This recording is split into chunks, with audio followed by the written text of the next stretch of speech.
Hello guys, আসসালামু আলাইকুম। কি অবস্থা সবার? আশা করি আপনারা সবাই অনেক ভালো আছেন। তো আপনাদের মাঝে আজকেও একটি মিনি ব্লগ নিয়ে চলে আসলাম। তো আমরা যেখানে যাচ্ছি এটা হচ্ছে আমাদের বাসা থেকে খুব বেশি একটা দূরে না, শহরের পাশাপাশি। তো আমরা যেই শহরে থাকি ওইটা ওইরকম শহর না, হালকা পাতলা উন্নত আর কি।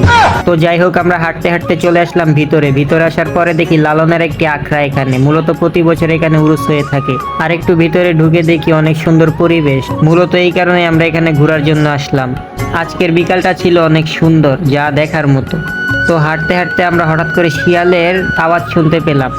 পরে ক্যামেরাটা ঘুরিয়ে দেখি দুইটা শিয়াল ওখানে। এই শিয়ালগুলোই মূলত মানুষের হাঁস মুরগির বাচ্চা খেয়ে থাকে। হাঁটতে হাঁটতে আমরা তিনজন চলে গেলাম সামনের দিকে। তো আজকের বিকালটা এত সুন্দর ছিল যে আমি বলে বোঝাতে পারবো না, আপনারা তো দেখলেনই। তো এখান দিয়ে যাওয়ার পথে দেখি দুইটা কুকুর ডাব্লিউ খেলছে আর আমাদেরকে স্বাগতম জানিয়েছে।